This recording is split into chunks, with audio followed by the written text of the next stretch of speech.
Did you know that sloths can hold their breath longer than dolphins? Did you know that? I'm serious.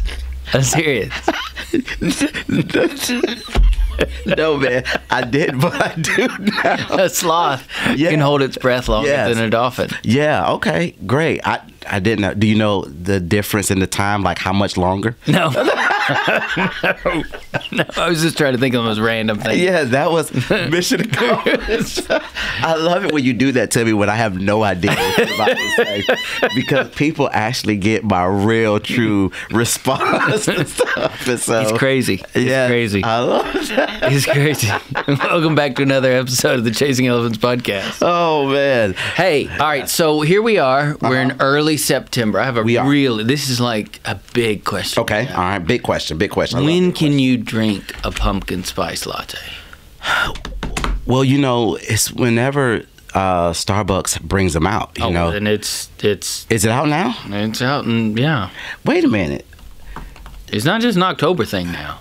They bring it out that early. They bring it out in September. Because usually they will. Well, usually it's not. I've not had. It was in the It was in. Let me just say this. It was in the grocery store. Now, when you say in the grocery store, do you mean like you can buy the little? Yeah, they had it out. Yeah, they had it out. Oh, on yeah, thing. yeah. They were advertising the pumpkin spice latte. Well, you can advertise, but that doesn't really count, though. It's like when they actually bring it into the Starbucks store where you can pull up. I haven't gone there yet. Yeah, when you can pull up to buy it, because it's kind of like the little fall decor that they'll have. Well, they're doing that. All the fall decor is out. Really? Yeah. I miss that, because that's what I do. I'll go there, and they will keep the pumpkin spice all the way through the end of the year. And now when they drop it off, like January, February, it varies. Yeah. But I'm not, outside of my caramel macchiato, oat milk, no foam, sugar-free vanilla, upside down. They got those year round. Pumpkin spice, that does let you know the fall season is upon us. Yeah, and we need it with all this heat that we're getting here in Orlando, man. It is so hot, man. It reminds. Is it called a heat dome? Yes. The wave, and then there was a dome. Yeah, but it's not just us, bro. It's everywhere. It's everywhere, and so. But your thoughts is that you think that we're going to have a colder winter. Yeah, I think we're going to have a really colder winter. So instead of for 2 us, weeks, instead of 2 weeks, we'll have 3. Yeah, basically. For me, I have to open all the windows in the house. Yeah. To have a fire or anything like that, and then you don't even need it. You're just doing it for fun. Yeah. I always love to watch. I think the first year that the family and we moved down here, and we had that 2 weeks, it was really, really fun to see all of the Floridians with like their Ugg boots and the jackets on. It's just like they got to get it where they can. It's like 70. I'm like, wait a minute, is this our winter? This is what we get. This is what we get. So, but it's all good. So, well, last week we. What a good. Come on, transition. Go Sorry. Ahead, transition that one. That reminds me of a time. We had a defining moment. Where we were. Which a sloth and a dolphin were dueling it out. That was really, really good, by the way. The way that you just dropped that. I hope that's true. I literally Googled 10 seconds before we got on the air, random strange facts, and that was one of the ones that I want to figure out. I don't know if it's true or not. You guys, right? Watch. I'm just telling you. I'm going to figure out how to do Brent like that. And so I just have a random thought, because it's like as soon as we're on, I got another one for the next episode. Okay. Okay. So last week we kicked off. We said, all right, we're going to talk about some moments that could be defining moments. Yeah. You and I have kind of drilled down in our thinking on 5 moments. Mm-hmm. We want to start on a bit of a positive note, so moments of opportunity. Yeah. We're going to talk about moments of trial and challenge today. Mm-hmm. We're going to deal with betrayal and disappointment at some point. We're going to deal with encouragement, and we're going to deal with these moments in which life transitions from one phase or one part of life to the next. Yeah. But this week, we're looking at moments of trial, moments of everything in my life kind of got turned upside down. Yeah. And there's really nothing I can do to change the external circumstances around me. Exactly. And so what do I do in those moments? And a great case study of that is certainly Daniel. Yeah. in 605 BC, you have Daniel's people of Judah, are besieged. That's an old-fashioned term to mean. Haven't heard that one in a while. Yeah, they besieged is somebody came up on you and you couldn't put much of a fight up. So they were besieged, and there was a tradition. Among the Babylonians, and that was it wasn't just the Babylonians, but they made it very popular in history. And that was, you would take the best and the brightest from a culture that you conquered. And the best way to show your might is that you take the future of another culture and you turn them into your slave. But you're not just any slave. They're not out there serving, building houses or working on farms or anything. No. These slaves serve in the king's court. So that whenever another land, people, country, somebody maybe you're trading with visits your court, before that king ever opens their mouth, that trade business person, whatever it is, other ruler, whatever it is, representation of another ruler, when they walk through the court, they're walking past the servants of that court, all from different people groups, all from different cultures, who had already been conquered. So in other words, you don't mess around with Babylon. We'll kill you. That's Daniel and his friends were taken and their lives were spared so that they could be living trophies to the power and the might of the Babylonian people. And it's in that circumstance that's what we get rushed into in chapter 1 of Daniel. And we get this moment in which everything in his life gets turned upside down. And what's happening in this moment is, as Nebuchadnezzar is now conquering Jerusalem, and you really kind of look at, chapter 1, and you're right, everything that you're talking about just took place right there in the first couple of verses of chapter 1 of Daniel. And as Daniel and his friends now have been brought into captivity, now the whole thing is they're supposed to be in this system of indoctrination, right? They're supposed to be indoctrinated into like the Babylonian system, and as they're being indoctrinated into this system, they get these new names, and you're right, man. It was this system where, Brent, like, hey, you take out all of the fresh young Jerusalem boys, right? And then you kind of bring them into Babylon. And what's really fascinating about the story of Daniel chapter 1 is this moment where, in spite of all that's going on in Daniel's life, that he decides still, in the midst of trials, tribulation, troubles, and challenges, hey, his response is, I'm making a decision to be faithful. And when I think about the whole, just as a side note, I think about the whole system of indoctrination, and you think about right now and how there are certain systems of indoctrination that we have with even in our current culture, where we have this identification, because the identification of Daniel and his friends were now to be transferred into this Babylonian system. And think about how our identity in this world is really kind of tied to so many different things, and then how we feed off of the things that the world offer, because again, it's those things that are put in front of us that are identified as cultural trophies, instead of living as citizens of heaven. And then we're also, because a part of this indoctrination was constant education of like, hey, this is what it means to live in this society. And so Daniel and his friends, are in this position, and it's a position of great challenge, where they had to make a decision. Hey, we're going to be faithful in the midst of a situation that's very, very challenging.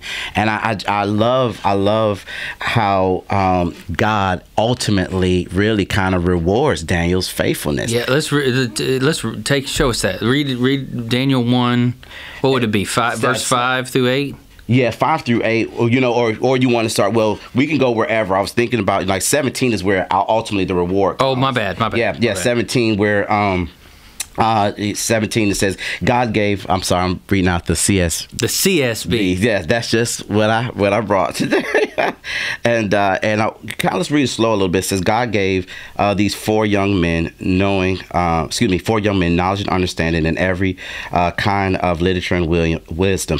Daniel also understood vision and dreams of every kind. And at the end of the time that the king had said to present them, the chief official presented them to Nebuchadnezzar.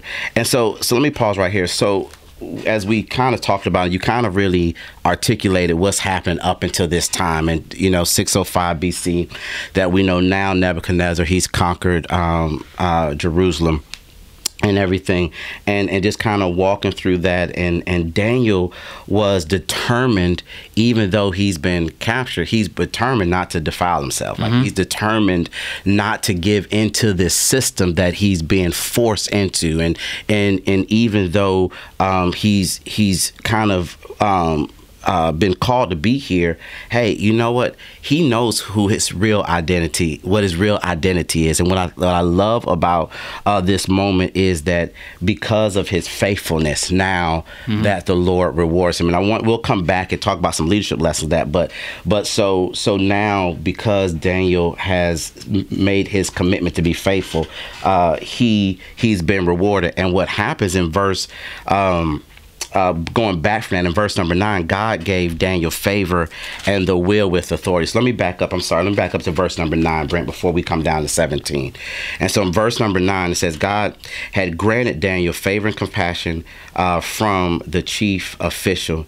Yet he said to Daniel, my lord the king assigned your food and drink, and I'm afraid of what would happen if he saw your faces looking thinner than those of the young men your age. You would be in danger. You would endanger my life with the king. And so Daniel said to the king, whose chief had assigned to Daniel. Let me ask you this, Brent, while I'm thinking about this, I'm going to ask you a quick question. When you read this, because I want to make sure I want to stay on track with, when you read this, do you feel like, as Daniel is struggling in this moment, that there is a war going on between him of, like, do you think there's a moment of fear, or there's a moment of certainty that no matter, even if making the decision to be faithful is going to cost me my life? Do you feel like Daniel is at a place where he feels like, man, even if it costs me my life, I'm going to be true to God? I think he has to, because he was present in Jerusalem when Babylon came against Jerusalem, and Nebuchadnezzar's armies conquered that city, and so he would have seen the brutality and the violence and of war, because they didn't besiege the city and just let everybody live. Right. I mean, women were raped and men were killed, and women were killed, and children may have been killed, and some were spared. And so he would have seen the brutality and the ugliness of war.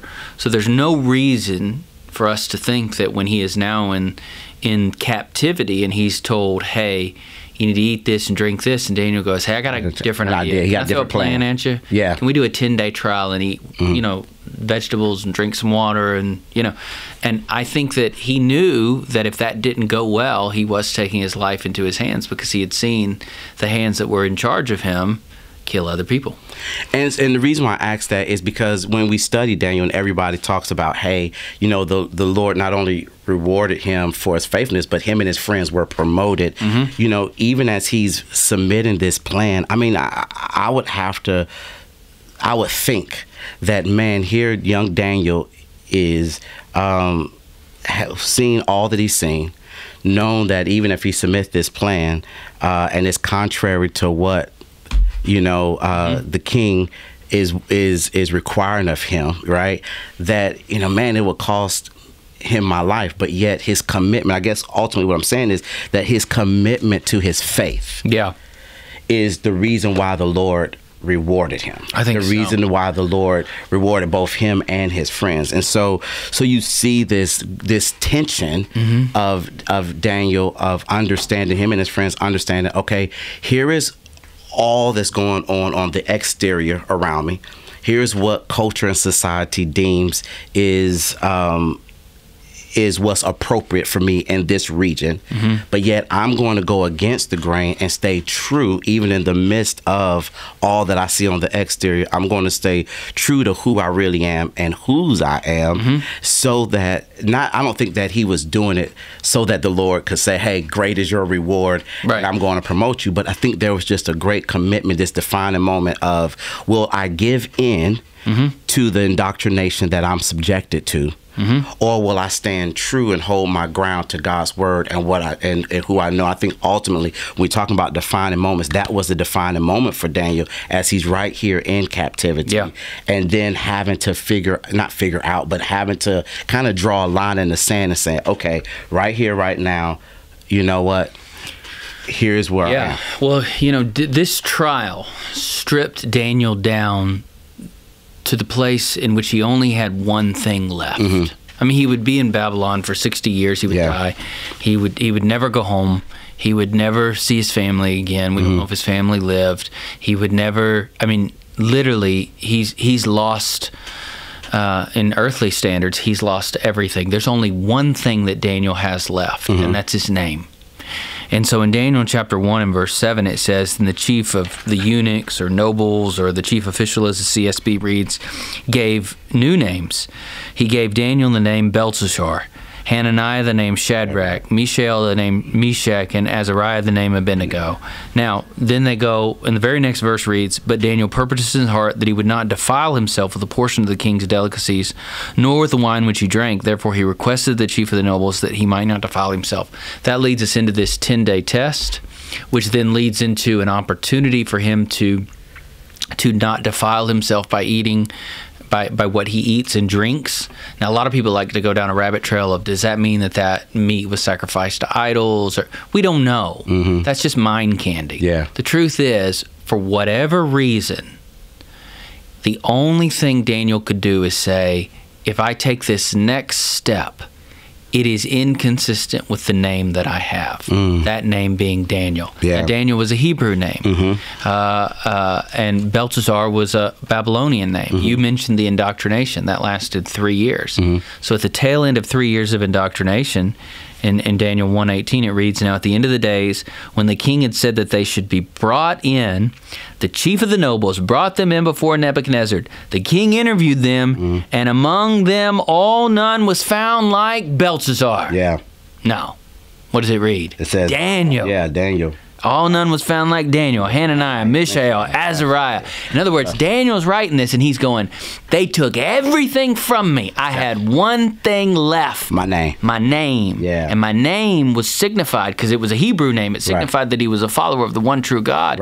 And he goes, I ain't giving that up. He goes into 3 years. He comes out of 3 years. And the first thing he lets us know is, they gave me a new name, new clothes, new books, new culture. They tried to offer me a new worldview. I came out on the other end of 3 years. They threw everything they could at me, and I need everybody to know I'm still Daniel. Because also, here are their names. What their names really meant was, God is my judge, beloved by the Lord, who is as God, the Lord is my help.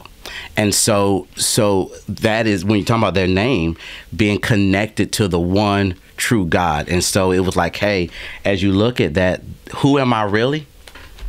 I'm the one whose name means the Lord is my judge. And I think that also is so important when we talk about, what is it in the name? Citizen of heaven. What is it in the name? Being a believer, of Christ follower. I mean, yes, we have our government name, but our true identity should always ultimately be tied in who we are as believers in the Lord our God. And I think that's a great illustration, because a lot of times we talk about moments of trials and challenge.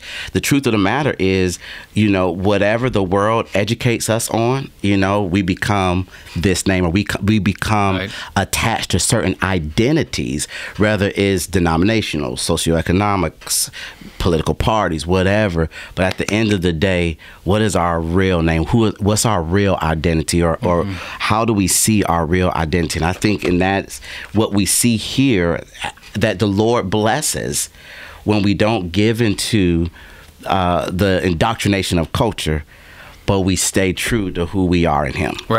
Daniel's going, you can enslave my body and destroy my people, but you cannot take my identity. And it's just a beautiful Yeah. thing. And why? Because the Lord is my judge. Yeah. That's Yeah. just a, I mean, it's just a, Yeah. you said, it's not just a moment, like you said, it's a defining moment. Mm-hmm. So the moment at the beginning of Daniel 1 is going to define the entire career, 60-year Yeah. career. How many rulers? I think it's like four or five different yeah. rulers he's Mhm. going to serve under. Yeah. I mean, it will define his career to the point where at Daniel 6, that famous event with the lion's den, he's going to be promoted to be over the entire people, Mm-hmm. with the exception of Darius, who is the king. I Yeah. mean, so how do you go from that, from being a kid who was tied up in a street while the rest of your city probably burned to halfway to the ground, then being marched hundreds of miles to Babylon, to only a handful of years later, Yeah. Yeah. you're the ruler of the land and you only report to the king. Yeah. That only happens if the Lord is your judge. Yeah. And that only happens if when you get stripped down, the only thing you have left is who you are in him. And it's a beautiful picture of how to navigate trials. Yeah, and when I think about this idea of how to navigate trials, there's three things I think about. Number one, I have to acknowledge what is true. What is true? What is true is that, Brent, we are called to live as citizens of heaven. We're called as being pilgrims on a journey until we reach the heavenly country. We're called to live our lives according to the truth of Scripture. But then I have to also acknowledge what is in front of me, right? And what is in front of me? There are cultural ideologies that are in front of me that I have to navigate, because just because we're in the world, we can't be of the world. But we know that there are going to be moments like Daniel and his friends where we're going to be in places where indoctrination, there's an attempt of indoctrination. And so I have to be in a place where I'm acknowledging this is what's in front of me, Right. as I admit what's my true identity. But then the ultimate thing is I have to learn, how do I become bilingual? And what I mean by that is, how do I stay true to who I am as a Christ follower, understanding, number two, that I'm in the world but can't be of the world. But then how do I navigate the tensions accordingly? Because the truth of the matter is that for Daniel, he recognized that he was putting his life on the line. To hold true to his own convictions and identity. And I don't know, as individuals in this day and time, if we are bless you. Edit that. Bless you. Edit that one too. Yes. Sorry. You're good. I tried. No, you're good. But I don't know if we're living in a time where we're willing to separate who we are in Christ versus what culture tries to indoctrinate us to be or how to live, if that makes sense. Yeah. Where there's sometimes we are seeing, and correct me if I'm wrong, we're seeing such this marriage or this mesh up of cultural indoctrination in the name of the gospel, or vice versa, right? Yeah. And where Daniel is saying, no, the only one who could judge me, the only one, is the Lord thy God alone. And the people that he was with people who were known as beloved by God, who is as God, and who recognize that the Lord is their help.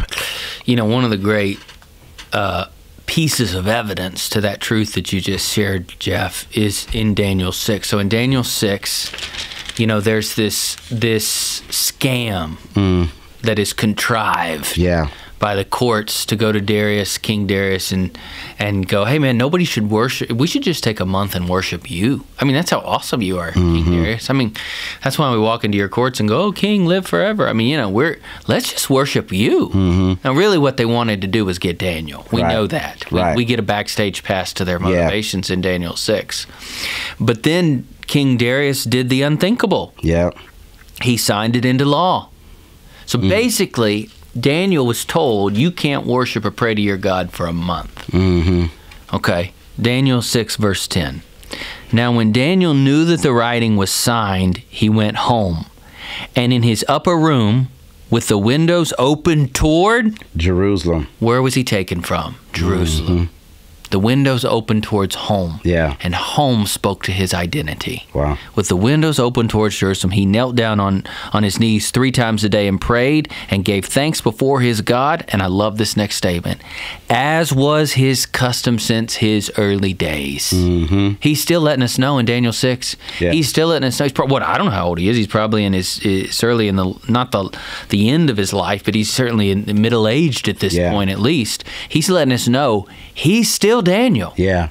The Lord is still my judge. Mm-hmm. And my name is all that I have. Yeah. And you know what? Where'd I get that name? Jerusalem. Yeah. I'm going to pray that direction. Yeah. Which also speaks to the New Jerusalem, which you can go on to because there's some end time stuff in the book of Daniel, and there's a lot there to unpack. But for our purposes, Daniel faced trial after trial after trial, and yet what did he cling to? His identity. His name.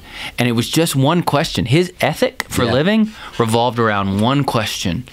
Is this decision inconsistent with the fact that I am a follower of the one true God? Is this decision inconsistent with my name? Because I don't deserve my name. I was given my name. Is it inconsistent with my name? And he built his whole life around that idea. And there are moments where he should have been killed. Yeah. He should have been killed in the lion's den by human logic. God obviously sent angels to close the mouths of the lions, but he should have been killed by. That's a fascinating study too, by the way, the kind of lions that would have been captured. They're extinct nowadays. But there was a kind of fierce, ferocious lion that existed in that time, and they had these dark black manes. Anyways, that's a whole fun rabbit trail to go down another day. No, that's good. But there were these lions that were known for it was sport that they would be starved and then they would be fed for entertainment because they would just devour and fight each other for food. And yet, Daniel rests in the midst of his enemies. While Darius can't sleep. And Darius runs the next day. But all of that was preceded by this idea. Since the early days of his life, since he got to Babylon and set up shop, it was his custom that he would look home. See, I think sometimes we forget where we're going because we forget where we come from. We forget to look home. We forget to the identity that's been given to us. We forget the identity that's been given to us when we didn't deserve. You know, they were first called Christians at Antioch. That was a name that was given to us. And we are Christian. We are Christ's follower. And we got to live worthy of that name, worthy of the gospel. And the reality is, Daniel just seemed to cling to his name his whole life. Except for, where was he in Daniel chapter 3? I don't know. Did he bow? I don't know. Shadrach, Meshach, and Abednego didn't bow. They didn't bow and they didn't burn. But what happened to their brother there?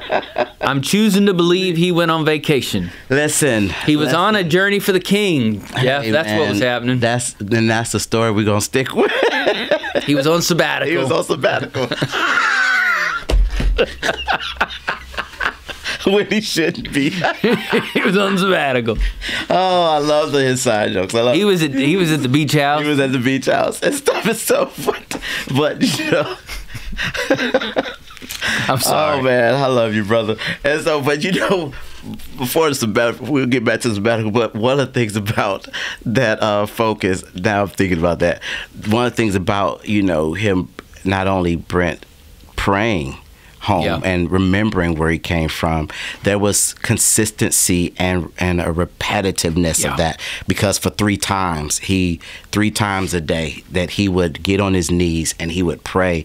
And I think sometimes, Brent, we have to constantly remind ourselves, not just where we're going, but constantly remind ourselves, remember where we come from.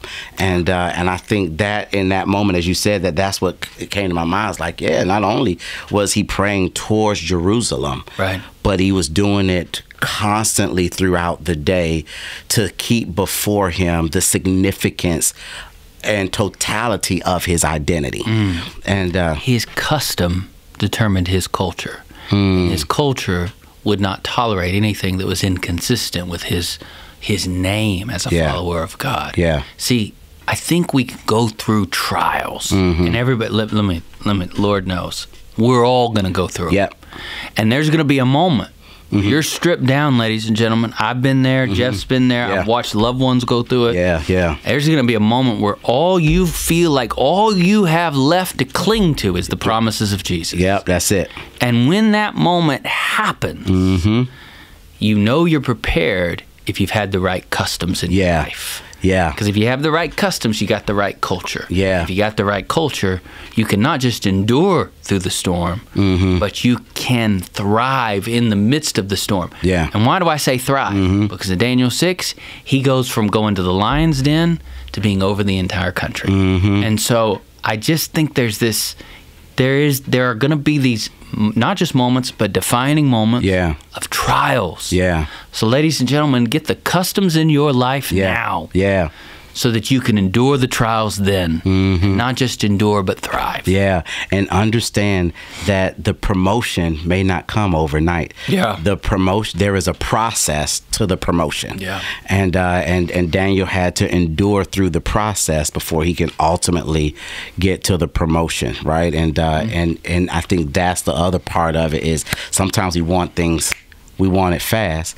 We want to jump from the beginning to the promotion without dealing with the trials and the challenges in the middle. Well, let's be honest. I mean, Daniel is not a long book. No, it's not. I mean, you get to you got 12 chapters, but you got several of them there that focus a lot of times on prophecy, excuse me, and there's some of that type of interpretation text and so but either way, you take just the narrative that unfolds for us in Daniel, and it's almost like watching a Netflix special. I can sit down, I can read it, and be done in 60 minutes, or a show that you like, or something, but you know what I mean? And that's what you're talking about. You fall prey to, you blinked and you read the whole thing. Right. Really, it's 60 years of his life that you're reading. Right, exactly. And so that there's a process at work here. I don't think he could have accomplished or experienced or stayed faithful in Daniel 6 if he had not made the decision in Daniel 1. Yep.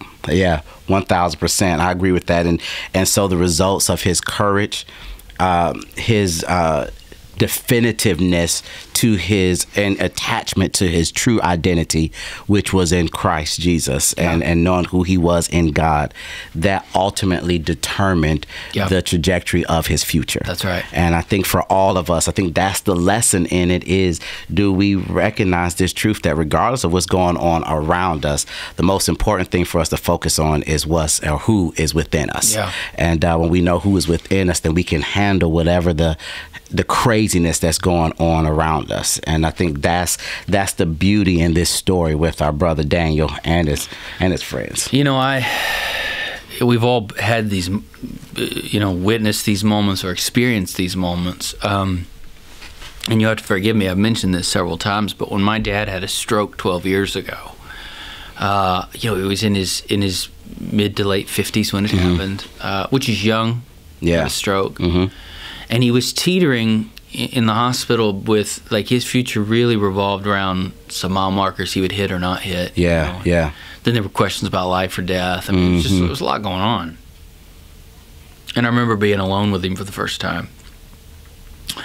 And I remember him asking me to read the Bible to him.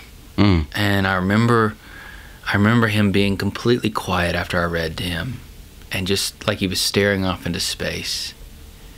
And I got up and I walked over. I was pretty choked up, walked over to his bedside, and I said, "Dad, what are you thinking right now?" And he looked at me with a little bit of a surprised look, Jeff. And he goes, "What do you mean? Didn't you just read it?" And I was reading from Colossians 3. Wow. About how Christ is all and in all. And he goes, "Didn't you just read it? Haven't I taught it to you? Don't you know it?" Wow. Jesus is here, and Jesus is good. Here he is. Yeah. Doesn't know if he's going to live or die. Doesn't know if he'll ever walk again. Doesn't know if he'll ever get his faculties back. Yeah. Doesn't know if he'll ever get his mind back. Yeah. But he's clinging to who he is in Jesus. Jesus is here. Yeah. That's who I belong to. Yeah. That's my identity. And that's the focus of my perspective in my life. Nothing else matters except for knowing. But here's the thing, Jeff. The reason he could do that then is because my whole life growing up, every morning when I came downstairs to go to school, get on the bus, whatever, I'd have to pass him in the kitchen. He'd always give me a hug. He had a cup of coffee and an open Bible. and he'd always joke. Both are just as important, you know. And so, and you can't have one without the other, you know. And just, it was his custom. Wow. To remind himself of the person and the work of Jesus throughout his life, so that when his life hung in the balance, he didn't cling to his life; he clung to Jesus. So, there's That's something so to this thing, man, where you're gonna have the trials, but you got a name. Yeah. And always open a window and look home. That's it right there, man. And I think that's a great reminder, Brent, of, you know, for all of us, because like you said, I mean, we're all not, it's not the question of if, it's more of a statement of when In this broken world. Yeah.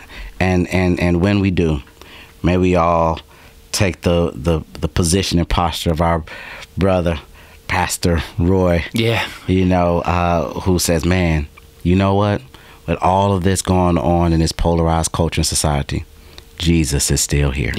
You know, man, so good. Well, ladies and gentlemen, I think that's going to do it for us for episode 2 or session 2 of Defining Moments. And as always, man, we enjoy having you. And if you enjoyed this episode and others, we hope and pray that you will share it, like it, and what's all the things now? Everything changes. I don't know. Ring a bell. Fill in a heart. You know, tell everybody about it. You know, just tell your friends and neighbors. And subscribe. You know, like, rate. We want ratings. Do whatever you do. Yes. But we definitely want to get the word out about our incredible podcast. And as always, you can follow us. Follow our organization, Student Leadership University, at SLU Lead. You can follow me at I am Jeff Wallace, and follow my brother at Brent A. Crow. And as always, my friends, be very intentional. Live every day of your life trying to be the best version of yourself and to be salt and light in a dark and dismal world. We love you. See you next time.